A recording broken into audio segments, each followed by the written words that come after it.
সুপ্রিয় দর্শক, আপনাদের ভালোবাসায় আসলাম এক অসহায় মেয়ের কাছে। আমরা শুনবো তার জীবন কাহিনী। আসসালামু আলাইকুম। ওয়ালাইকুম আসসালাম। ছোট্ট আপু, কেমন আছো তুমি? এই তো ভাইয়া ভালো আছি, আপনারা কেমন আছেন? আল্লাহ তাআলা খুব ভালো রাখছে। যাই হোক, তোমার নামটা? সোনিয়া আক্তার। সোনিয়া আক্তার। কারণ অনেক নতুন দর্শক বন্ধু জানতে চায়, কারণ আমরা তো নাম জানি। আর তোমার দেশের বাড়ি কোথায়? গাইবান্ধা। রংপুর, গাইবান্ধা। বগুড়ার পরই তো গাইবান্ধায়। হুম।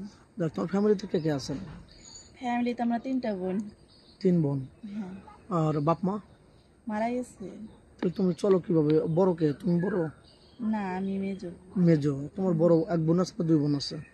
বড় হচ্ছে এক বোন আছে আর আমার ছোট একটা আছে। ও আচ্ছা, 3 বোন।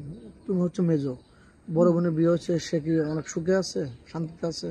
হ্যাঁ, আছে ও ও আচ্ছা, যাই হোক, তুমি আমাদের ক্যামেরার সামনে কি জন্য আসছো? অর্থ সহযোগিতা লাগবে না বিয়ে শাদী করার জন্য? না, আমার ওরকম কোনো কিছু প্রয়োজন নাই। আমি এখানে আসছি মানে একটা বিয়ে শাদী করার জন্য, কারণ বয়স তো আর কম হয় নাই। বিয়ের জন্য অ্যাকচুয়ালি কিরকম স্বামী লাগবে? অনেক সুন্দর, স্মার্ট, খুবই হিরোর মতো লাগবে নাকি কালো হলে চলবে? না, আমার ওরকম লাগবে না। যে আমাকে একটু ভালো রাখতে পারবে, 3 বেলা একটু মানে আমার খাওয়ান ভরণ পোষণ দিতে পারবে, ওরকম হলে হয়েছে। কালো হলেও চলবে, মানে আমার তো খুবই সৌন্দর্যের প্রয়োজন নাই। খুবই টাকা পয়সা লাগবে? অনেক টাকা করে লাগবে নাকি 2 বেলা 2 মুঠো খেতে না না, দিলে আমার হবে? ওরকম তো মানে টাকা পয়সা হলো ছিল দরকার নাই। যে 3 বেলা খাইতে খাইতে পারবে ওরকম ছেলে হলে যথেষ্ট। আচ্ছা, তোমার কি একাধিক পুরুষ লাগবে? অনেক পুরুষ না একজনের আসক্ত থাকতে চাও? আমার একজনই যথেষ্ট। একজন যথেষ্ট। মানে একটা মেয়ের একটা স্বামী হলে আনা নাকি, সে যদি সুখে রাখতে পারে একজনকে দিয়ে হবে। তো যাই হোক, তুমি কি ধরনের স্বামী চাচ্ছ? যে একজন ওয়াইফ তার মারা গেছে বা চলে গেছে, একটা বা দুটো ভুলবশত বিয়ে করে ফেলেছে, এরকম ম্যান হলে চলবে? হ্যাঁ, এরকম হলেও চলবে। চলবে না? আচ্ছা, তুমি যেখানে আছো ওখানে কি তোমার থাকার মতো কোনো বাসস্থান আছে? কোনো প্রবাসী ভাই তোমাকে বিয়ে করে তোমার বাড়িতে রাখতে চাইলে কি থাকতে পারবে?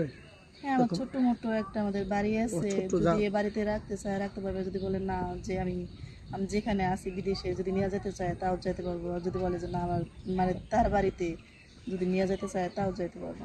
ও আচ্ছা, তোমার থাকার মতো অ্যাবিলিটি আছে মোটামুটি? হ্যাঁ। তোমাকে না করে ধরে খেতে পারবে তোমার বাড়িতে থেকে? হুম।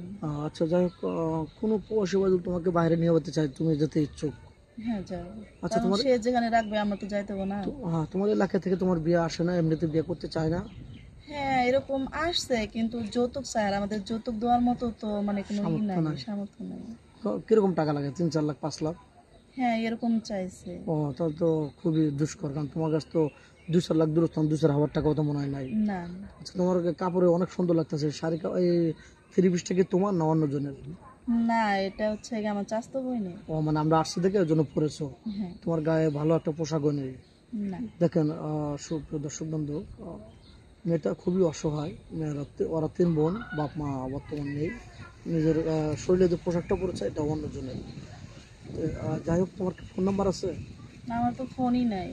মেয়েটার কোনো ফোন নেই? আমাদের নাম্বার দেওয়া থাকবে, মানে ইউটিউব চ্যানেল কর্তৃপক্ষের নাম্বার দেওয়া থাকবে। কেউ ভিডিও কল দেবেন না, ভিডিও কল দিয়ে ব্লক করতে বাধ্য হবো। এই হোয়াটসঅ্যাপ আছে, এই হোয়াটসঅ্যাপে ফোন দিবেন।